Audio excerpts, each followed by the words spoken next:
সমস্ত এসএসকেএমএসকে শিক্ষক শিক্ষিকা একাডেমিক সুপারভাইজার মাদ্রাসা পৌরসভার শিক্ষক শিক্ষিকা শিক্ষাবন্ধু সহ সমস্ত এসএসএ কর্মীদের আমার চ্যানেলের পক্ষ থেকে আন্তরিক শুভেচ্ছা জানিয়ে শুরু করছি আজকের প্রতিবেদন। দেখুন, ইতিমধ্যেই আমাদের আলোচনার একটি বিষয় যেটা নিয়ে আমরা চরম হতাশা বা চরম অনিশ্চয়তার মধ্যে দিন কাটাচ্ছি, সেটা বলার অপেক্ষা রাখে না।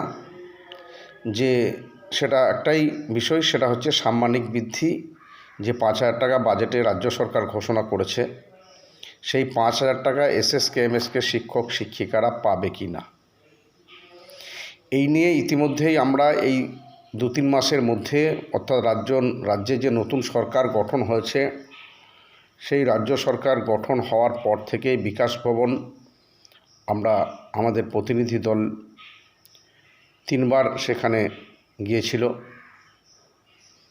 একবার আমিও ছিলাম। এবং এটাও আপনারা জানেন, সর্বশেষ আমাদের রাজ্যের যে নতুন মুখ্যমন্ত্রী মাননীয় শুভেন্দু অধিকারীর বাড়ি, কাঁথির বাড়ি, শান্তিকুঞ্জের বাড়িতে আমাদের একটা প্রতিনিধি দল সেখানেও পৌঁছে গিয়েছিল আমাদের এই আতঙ্ক ধোঁয়াশা কাটানোর উদ্দেশ্যে। সেই প্রতিনিধি দলের মধ্যে আমিও ছিলাম। এখন আজও আমাদের সে আতঙ্ক কাটছে না, শিক্ষকদের মধ্যে একটা বিভ্রান্তি আজও কাজ করছে। বারবার আমরা আশ্বস্ত করলেও আমরা শিক্ষকদের পুরোপুরি আশ্বস্ত করতে পারছি না। যদিও কোনো চ্যানেল বা কোনো আমাদের শিক্ষকদের কোনো নেতৃত্ব তারা পরিষ্কার বলে দিচ্ছেন যে 5,000 টাকা সাম্মানিক বৃদ্ধি সকলের হয়েছে। আমিও আমার এই প্রতিবেদনের মধ্য দিয়ে, আমার চ্যানেলের মধ্য দিয়ে গত সপ্তাহে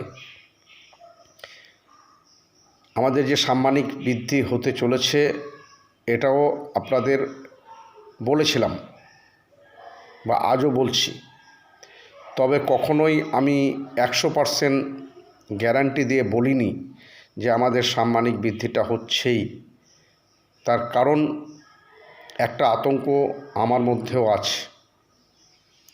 যদিও সাম্মানিক বৃদ্ধির বিষয়ে পার্শ্ব শিক্ষকদের নাম উল্লেখ করা থাকলেও ইতিমধ্যেই আমরা যেটুকু অনুসন্ধান করে বুঝতে পেরেছি সেটা হচ্ছে, বিগত সরকার যে সরকার আমাদের লাঞ্ছনা বঞ্চনা একটা লাগাম ছাড়া জায়গায় নিয়ে গিয়েছিল, সেই সরকার 2020 সালে একটা অর্ডার করেছে, সেখানে পার্শ্ব শিক্ষক হিসাবে আমাদের সকলকেই চিহ্নিত করা হয়েছে। এবং আমরা যে ডায়েস ফ্ল্যাপ করে থাকি প্রতি বছর, সেখানেও আমাদের কন্ট্রাকচুয়াল প্যারা হিসাবেই উল্লেখ আছে, এটা আপনারা জানেন। তো সেই হিসাবে আমরা ধরে নিতেই পারি যে পার্শ্ব শিক্ষক বলে যে রাজ্য সরকার, বর্তমান নতুন রাজ্য সরকার উল্লেখ করেছে বেতন বৃদ্ধির বিষয়ে, সাম্মানিক বৃদ্ধির বিষয়ে, সেখানে পার্শ্ব শিক্ষক যেহেতু আমরাও ডায়েসে আমরা দেখতে পাচ্ছি, কাজেই সাম্মানিক বৃদ্ধিটা আমাদের হচ্ছে, এটা আমরা ধরে নিতেই পারি। তার সত্ত্বেও যতক্ষণ না অর্ডার হচ্ছে ততক্ষণ আমাদের এই আতঙ্ক কিন্তু কাটছে না। এবং তার ফলেই শিক্ষক শিক্ষিকাদের একটা বড় অংশ অনবরত ফোন করে যাচ্ছেন, অনবরত মেসেজ করছেন, গ্রুপগুলোতে মেসেজ করছেন, কেউ নেগেটিভ কথা বলছেন, কেউ পজিটিভ কথা বলছেন, এসব চলছে। তো এই মুহূর্তে আমি অনুরোধ করব, এর আগেও অনুরোধ করেছি, আবার অনুরোধ করছি, নেগেটিভ কথাবার্তা এই মুহূর্তে বলবেন না, কারণ না বলাই ভালো।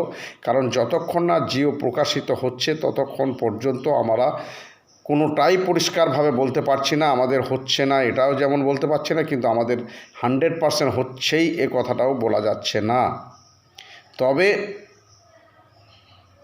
পজিটিভ দিকটাই আছে, অর্থাৎ হচ্ছে, এটাই মোটামুটিভাবে আমার যে ছোট্ট সোর্স, ক্ষুদ্র যে সোর্স আছে, সেখানে আমি এটুকুই উপলব্ধি করতে পেরেছি বা এটুকুই আমি সংগ্রহ করতে পেরেছি। এখন ঘটনা হচ্ছে যে সেই কাঙ্ক্ষিত জিও, সাম্মানিক বৃদ্ধির যে কাঙ্ক্ষিত জিও, সেটা কখন বের হবে। ইতিমধ্যে আপনারা জানেন, প্রায় 10-15 দিন আগে আশা অঙ্গনওয়াড়ি এবং সিভিকদের সেই কাঙ্ক্ষিত জিও তারা পেয়ে গেছে, তাদের সেই জিও বের হয়েছে সাম্মানিক বৃদ্ধির।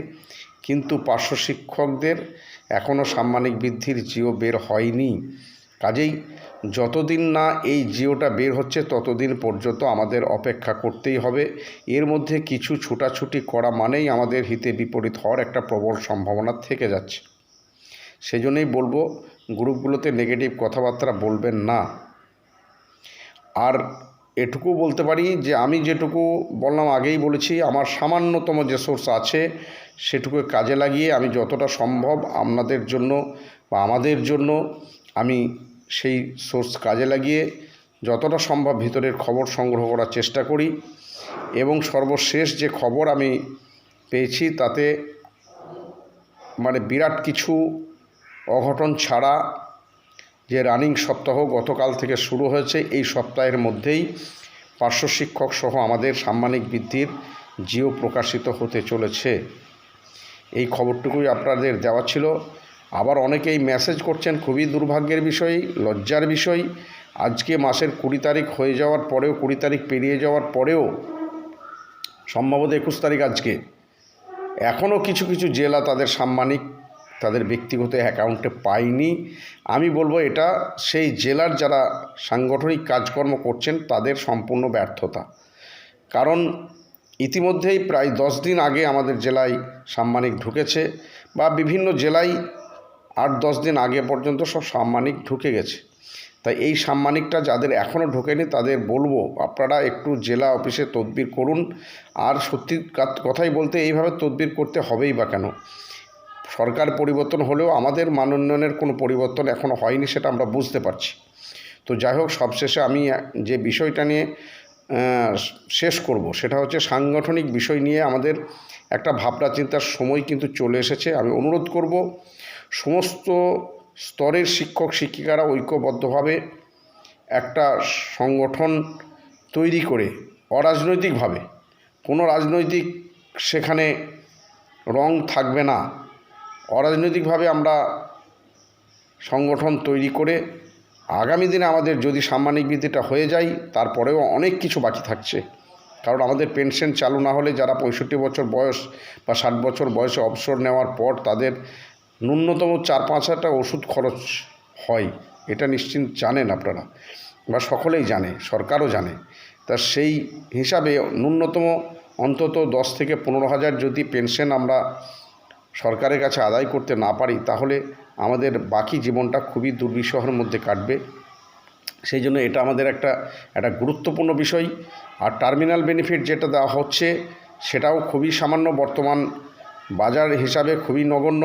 সেটা আমাদের বাড়িয়ে অন্তত যাতে 10 থেকে 15 লাখের মধ্যে করা যায়, সেটাও চিন্তাভাবনার মধ্যে রাখতে হবে। তাই সংগঠনটাকে আগে শক্তিশালী করতে হবে। কখনোই আমরা সংগঠন বলতে কখনোই সরকারের বিরুদ্ধে কোনো আন্দোলন কর্মসূচি গ্রহণ করব না।